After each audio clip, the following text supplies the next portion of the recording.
Welcome back to another episode of the 5G Guys. I'm Wayne Smith and joined by my co-host, Dan McVall. Hey, everyone. Thanks for joining us today. Our guest on the show is Doug Kirkpatrick. He's the CEO of a company called Eridan. Eridan's a new technology company that you're going to learn a lot about today. But the reason we decided to have him, or that he's gracious enough to join us, is the technology that Eridan and Doug are running with has some promises as it relates to what we might be seeing coming down the pipe here in the future with 5G and particularly 6G. So we're excited to have Doug. He is the CEO and co-founder of Eridan. He's a doctor, Dr. Doug Kirkpatrick, and his professional career includes stints with DARPA, which is the Defense Advanced Research Projects Agency. So, Doug, that's basically the guys for in the government that are doing all the really cool technology, right? It is pretty much the internet, the Saturn V rocket, night vision goggles, and my own personal favorite LED flashlights. There you go. So he was with DARPA for a while, and he was also vice president of research and development at a company called Fusion Lighting. In addition to that, he spent a fair amount of his career in the venture capital space, where he was a partner for a company called Vantage Point Venture Partners, as well as a general partner for Interproduct Partners. And if that's not enough, he's also got experience working with a gas packaging company called Blackpack. So Dr. Kirkpatrick is very experienced, and we're excited to have him. So Doug, we really appreciate you joining us. Thanks for being here. It's my pleasure to be here this morning. Thank you for having me. All right. So I guess start off, tell us about Eridan. What's Eridan about? And you know, I told you we're notorious for bad analogies, or I think they're good, but they might be kind of corny. I love your analogy that you explained Eridan with on your Reese's peanut butter cup. So tell us all about it. So in my experience, some of the best technical innovations I've been able to be a part of have been putting part A with part B. And I mentioned the LED flashlight. That was my contribution, one of my contributions at DARPA, that came from putting non-imaging optical lenses together with the LEDs. I wasn't the guy doing the LEDs. I wasn't the guy doing the non-imaging optics, but you put the two of those together and all of a sudden you have a flashlight that's capable of putting 98% of its energy into where you're looking, and boom, everything changes. Eridan's very similar. Eridan is a combination of a new kind of circuit. It's actually not that new. We call it direct polar. And in Eridan's case, it's switch mode direct polar. Direct polar circuits have been around since tubes in 1917 during the First World War. Literally every major 3G, 4G, 5G technology developer has tried to go and do direct polar. All of them did it in silicon. That brings the second piece of what we do, and that's that we implement the real working parts of the direct polar circuit in gallium nitride. So the Reese's peanut butter cup analogy here is combining the chocolate of the direct polar circuit with the peanut butter of the gallium nitride implementation, which allows you to achieve what we in the electromagnetics world have been after for about 30 years, something called the software radio. We have something today that's called the software-defined radio, which means we do a software radio at very low power, and then it has to go into something which we call a linear power amplifier. More on that oxymoron a little bit later. And that linear power amplifier takes all the flexibility of the software-defined radio and immediately limits it. Creates all kinds of trade-offs that system designers have made their living at for the last 30 to 40 years. Because we do it in gallium nitride, we come out of that direct polar circuit at full radio power, no amplification required.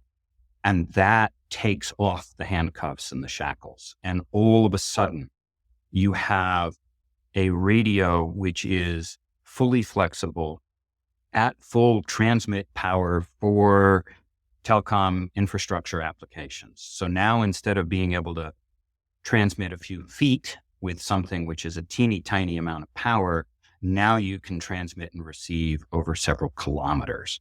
That's a footprint that makes a difference.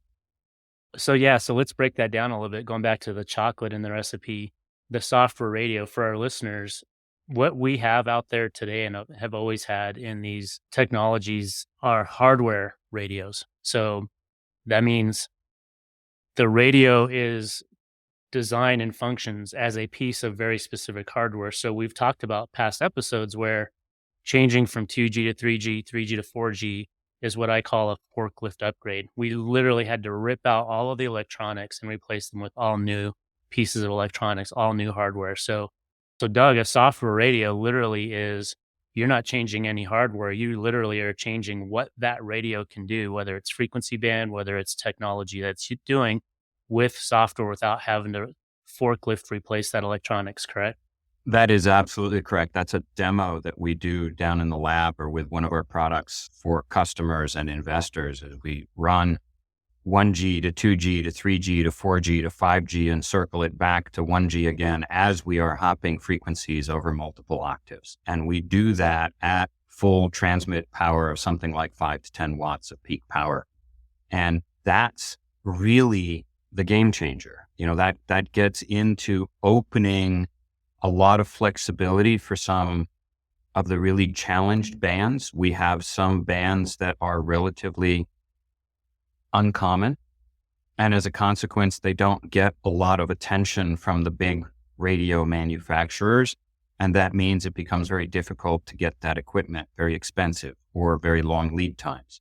Some of those bands that are weird are third world locations. And as a consequence, those parts of the world get way underutilized and undersubscribed in terms of what they're getting. And then finally, as you look forward into things like 6G, and we talk about, I'm going to use a very big word here, I apologize in advance, dynamic heterogeneous infrastructure, or what is also referred to driving that, called the RAN intelligent controller.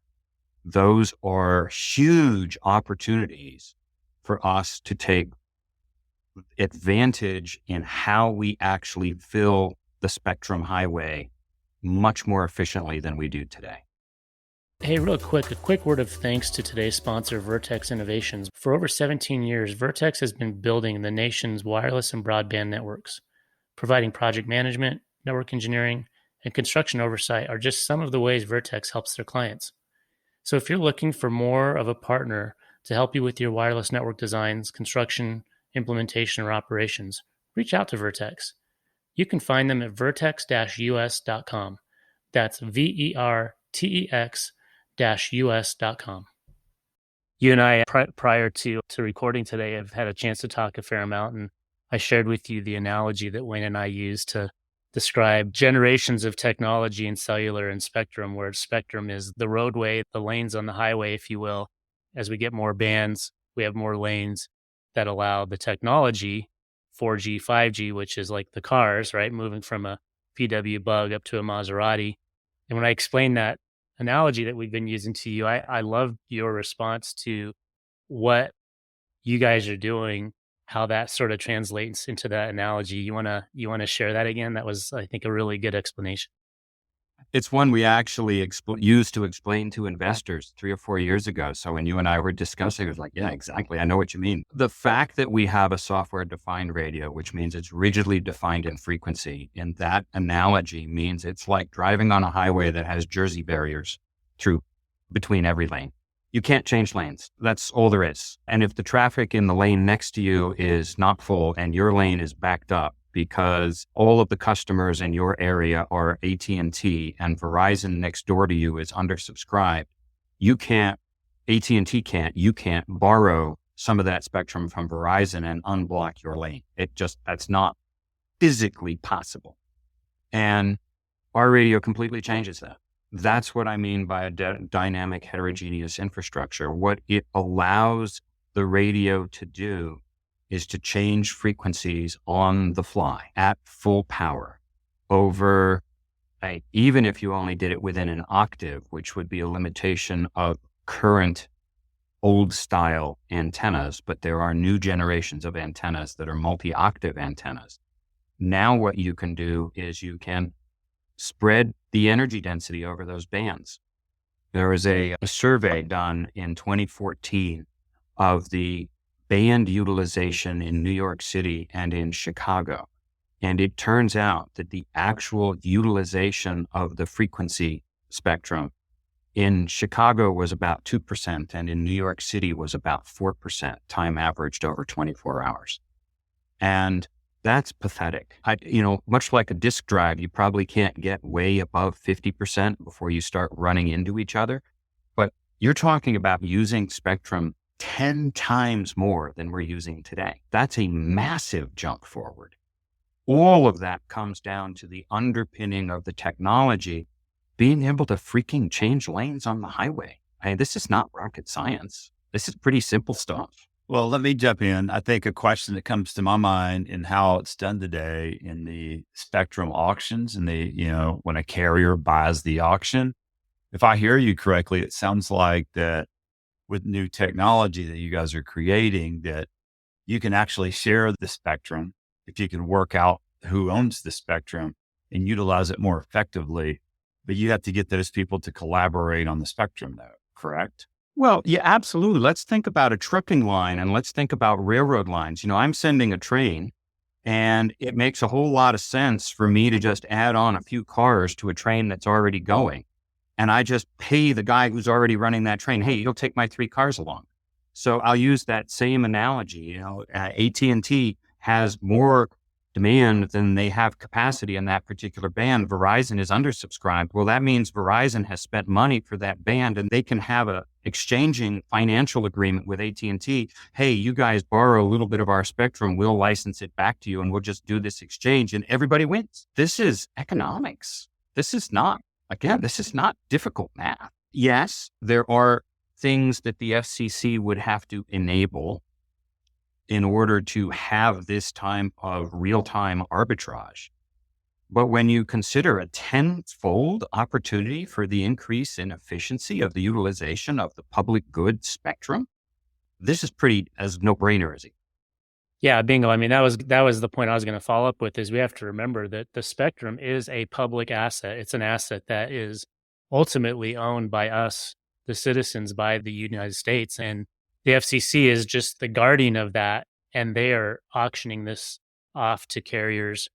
But, Wayne, you remember we had Marty Cooper on as a guest a while back, Marty Cooper, the inventor of the portable cell phone at Motorola. And he's very outspoken about the fact that the FCC should not be giving exclusive right to this. It's a public asset. And this technology would actually make that a feasible possibility to keep it a more heterogeneous public asset that could be shared by multiple operators, multiple companies. So I think it's phenomenal. Well, you're not asking the companies to do something that's not in their interest. In the example that I was just giving, Verizon would have an underutilized piece of spectrum. They could rent a piece of that spectrum for a portion of time. That means they're getting money for spectrum that they can use. It's in AT&T's benefit to do that in this, notional example, and boom, everybody wins. So you're not even asking the companies and the entities to do something that is not economically wise on their part. Both are incentivized to do exactly. You just need to enable it. Yeah, and that would help like here in Colorado, and Dan, you can correct me, but I've always told that coverage here is interesting, from all the carriers. It's because the spectrum is blocked out in different areas that if it was more uniform here in the Rockies, we would have better overall coverage, consistent for every carrier versus this spotty AT&T, T-Mobile, whatever it is, Verizon. And so that's a really good explaining piece of it. I can see the advantages going forward and it helps everyone. All of our listeners. So I want to back up a little bit. Doug, you touched on it earlier, and I don't think we kind of glossed over the impact. And when you talk about how the technology Eridan has developed allows that radio to come out at full power without additional levels of amplifiers, I want to make sure our audience understands what the impact of that really has, because when we look at the electronics on a cell site, a significant amount of the size of that electronics, the weight of that electronics is basically there to dissipate heat because these cell site electronics are so inefficient. That amplifier and those stages of amplifiers are operating at a significantly lower percentage than what you can operate at with your technology. So therefore, we're just dissipating heat, wasting energy with what's out there today. Is that correct? Pretty much. Again, I try to do this in the tell me like I'm 5 scenario, like I'm talking to my now deceased mom. Ask me when I started Eridan to explain it, and she kept walking me backwards saying, nope, sorry, that's too complicated. So I think many of us are old enough to remember the first car phones. And when we had that first car phone, we had something that was the size of a plumber's toolbox that was in the trunk. That plumber's toolbox was the quote unquote linear power supply for the phone. Now, when you charge your phone, you use something which is the size of a stack of maybe 8 or 10 quarters. So you went from something the size of a toolbox to a size of 8 or 10 quarters. What did you do? We went from a linear power supply to a switching power supply. And I want to use that word. That's a piece of electronics that is incredibly important for how we live today. When we went from a linear power supply, the fundamental physics of that linear power supply is that its efficiency was capped at about 60%, which means its inefficiency was 40%. That little switcher that you plug your iPhone or your Android phone into is about 99.6%, if I can use a little bit of leeway there to go down to 0.4% inefficiency. And as a consequence, it got 100 times smaller because the size of that power supply, as you just pointed out, was there to dissipate the heat. And the big plumber toolbox was dissipating 100 times as much heat as what you now charge your phone with. We just took one of our mechanical samples of what will be the product we release at the end of this year to Mobile World Congress in Barcelona. And we had a little cutout of, and this is what package is going to look like.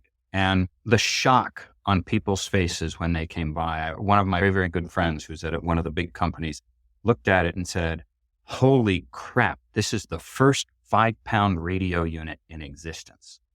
And the reason that's such a shock, as you know, is most of those radio units are in the 20 to 50 to 100-pound weight class. And the delta is how much power the radio has to put out and how inefficient the total radio is. You'll hear people say, oh, our PA is 50% efficient. They don't want to talk about total radio efficiency because they add in all kinds of other stuff to reclaim some of the characteristics of the signal. The bottom line is you just measure, just put it on scale.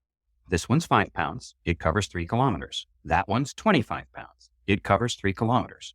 If that one's 25 pounds and this one's 5 pounds, guess which one's 5 times more efficient? It's not hard. You're exactly right. The easiest way you do it is you put it on one of those old fish scales, right? You know, because all these things have that. You just pick it up and kind of go, wow, this one's 5, that one's 25. Which one's more efficient? Pretty easy to figure out. And that's the big delta. And as soon as you understand that, it's cheaper to install because instead of needing 6 people to put it up, now you only need 2 because he just takes it up on his back and hooks it up there. You can put it in places that you didn't put it before. You can put it up in the fascia of a building. You can make it disappear because it's so light that the load that it's putting on the infrastructure of that building doesn't need to be reinforced, doesn't need a big tower sitting up on the top. There's a lot that changes when you get smaller. You didn't used to think that you were going to carry that plumber's toolbox to charge your car phone. It wasn't a mobile phone. It was a car phone because you had a freaking 40-pound box of electronics in the back of your car. Now you carry a mobile phone around because it's got a little teeny tiny thing the size of a stack of quarters.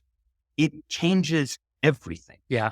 And, you know, it's funny, not too long ago, Wayne and I just finished up a series of episodes talking about the most significant amount of work that has to be done on these networks is not building them. It's taking care of them once they're built because there's so much complexity around them. There's a lot of electronics that weighs a lot, like you said. You know, for example, I talked about how one of the things we do is we go inspect the electronics, you know, on a regular basis to do things like get rid of the rats and the mice that have built nests inside the cabinets because it's so nice and warm in there, right?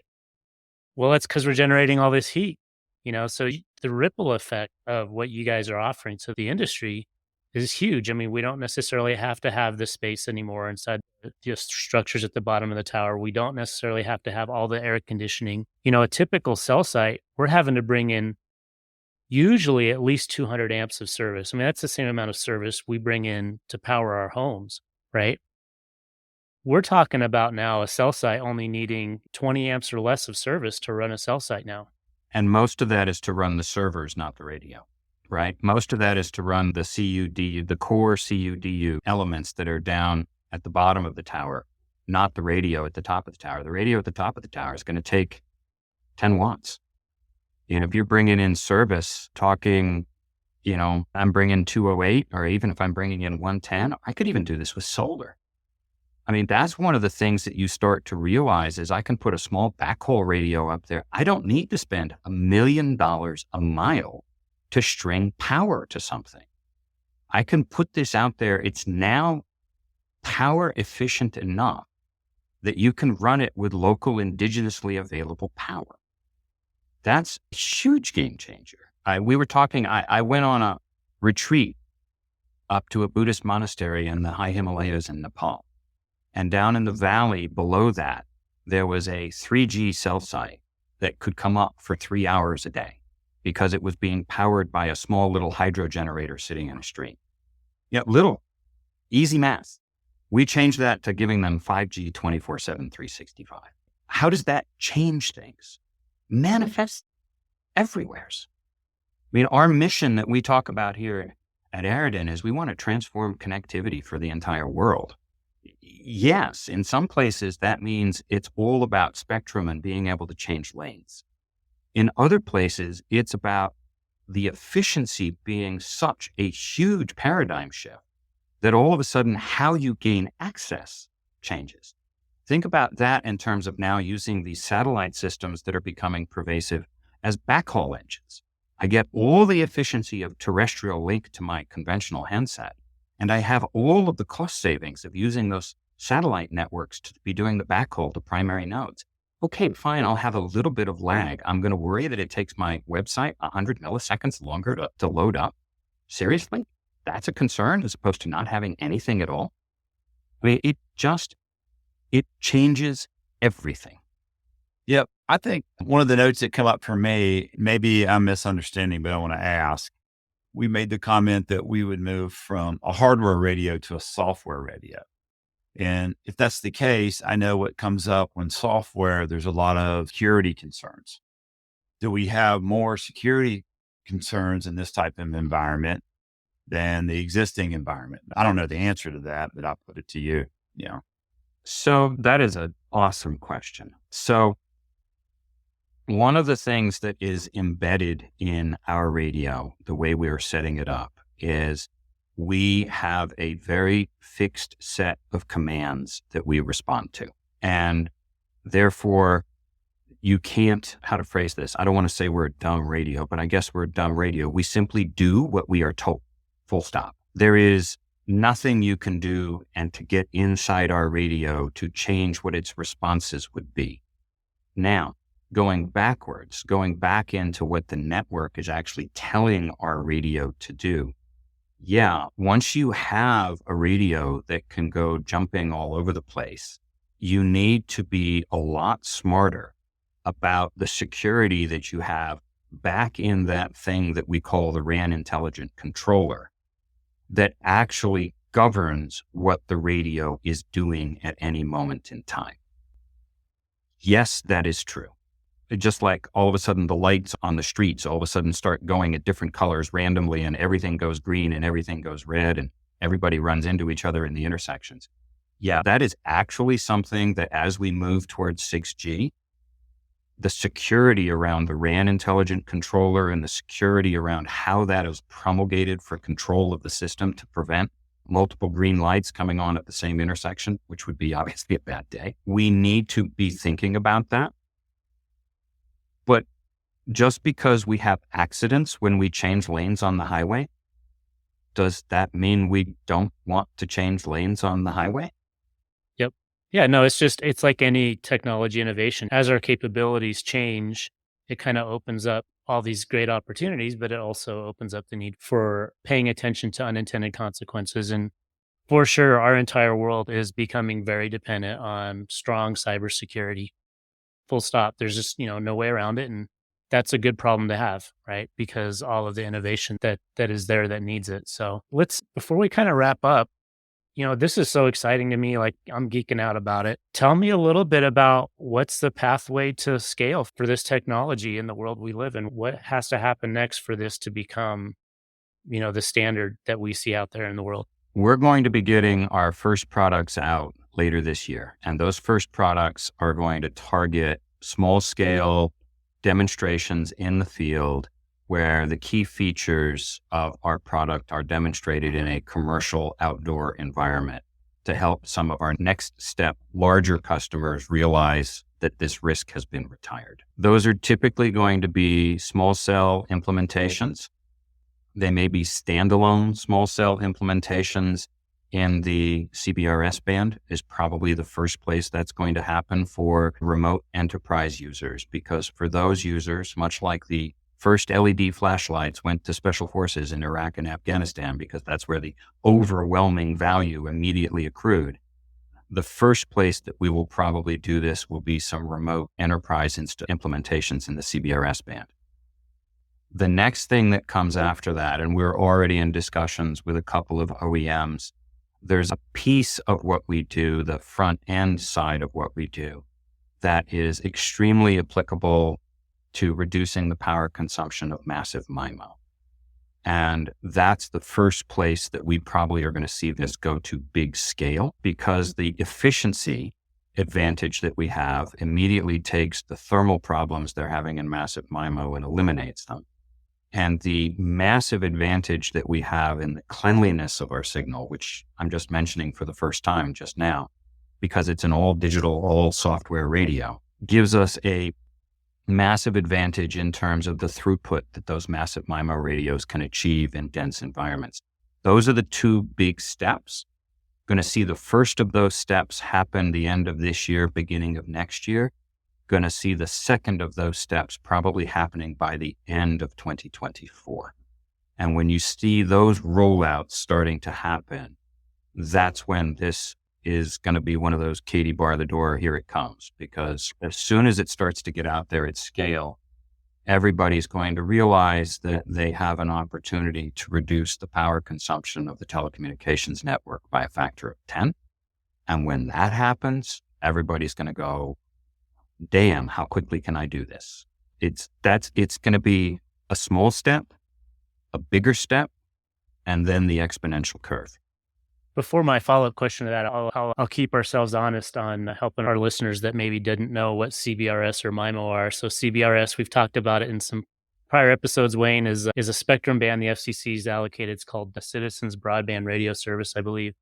And it's basically enables the existence of private networks so that any of us, enterprise, what have you, could have our own network without having to be dependent on a Verizon or an AT&T. So we've talked a bit about that. We've got some past episodes you can listen to cover that. And then MIMO stands for multiple in, multiple out. And it's a technology that the best analogy I can give is, as humans, we have two ears to listen. A cell site traditionally might have two antennas to listen and talk on. MIMO basically is sort of like having 10 or 20 ears and mouths, and allows us to hear way better, transmit way more efficiently. So that's a big technology that's actually being used today with 4G technology as well as 5G technology to help improve the efficiency of these radios. And so what you're talking about, Doug, is that there's some inefficiencies because of the infancy of MIMO that your technology helps resolve, it sounds like. Yeah. So my follow-up question is, the announcements or the things that might come out, would we be seeing Eridan's brand as a OEM at a cell site the same way we might see Nokia or Ericsson? Or do you envision this being more like the Intel Inside, where all of the PC manufacturers like Dell and Hewlett Packard are using Eridan as Eridan Inside on their electronics? The latter. We have a view that there's no way us as a small startup company in Silicon Valley is going to drive this amount of change as fast as it needs to happen in order to get the world connected, in order to reduce our carbon footprint as fast as we can. We had meetings at Mobile World Congress with over 60 different companies to start the process of which ones that we will be working with. We're probably going to have to just work with 3 to 5 to start with. And then over the course of a couple of years, we can expand that out. It's very much the Intel Inside type of model. We will build radio units just as Intel went out and built PCs as reference. We will build our own radio units as reference designs so that OEM customers can come and see how you would build a radio and how you get all the savings. We may ultimately be able to integrate all of our technology into a single device known as a multi-chip module so that to the outside untrained eye, we will look like a chip, just like an Intel CPU. Right now, we're a whole bunch of chips on a printed circuit board, but all of that can be integrated and driven down in cost and up in efficiency over the course of time. And that's the path. So market model is that it's the Eridan Inside model. We want to work with everybody who wants to work with us. Pretty amazing, pretty exciting, especially at a time, where power consumption and batteries are the rage and finding rare earth minerals. Your product reduces the need for a lot of that, right? I mean, it makes it tiny in the amount of power consumption. So that makes it more economical and not only that, but good for the environment. Thank you. We agree. That's why we're doing this. I got asked a question previously when I was giving a talk here in the Valley to another group of people, and they were listening to the energy efficiency and spectrum advantages. And one of the investor attendees said, so, spectrum is such a huge cost. I'm assuming that initially everybody's going to care about the spectrum. And my response was, it depends on what 70% of the world you're interested in. Is it the 70% of the world's GDP? They probably have spectrum as a challenge as their biggest single challenge. Or are you worrying about 70% of the world's population? Because if you're worried about 70% of the world's population, they have energy as their biggest challenge. The great news is that we solve the same with one product. It's the same innovation that solves both of those issues. And we look forward to having the opportunity to work with the next generation of innovators in 6G to talk about dynamic heterogeneous networks and the RAN intelligent controller and all of those pieces. And we look forward to getting our boots on the ground with the existing 5G innovators and getting these radios out there for real so that the world starts to see what's coming. Well, thank you so much, Doug. This has been awesome. I think, like I said, I geek out on it, and I could probably talk some more with you for another couple hours about it, but we know you're a busy man, so we'll give you your time back for the rest of today. But thanks for your time. We look forward to maybe having you back, maybe towards the end of the year, or if Wayne and I are still around and doing this podcast as the 6G guys, talking about the Eridan Inside and seeing how much you guys have hopefully moved the needle on what it is that we know to be wireless telecom in the world. So thank you so much for your time, Doug. Thank you for having me, and thank you for the interest you've shown in Eridan. Thanks, Doug. Thanks for listening to the 5G Guys. For more resources and to connect with Dan and Wayne, check out their website at 5gguys.com. If you enjoyed this episode, be sure to hit that follow button and share this episode with your friends and family.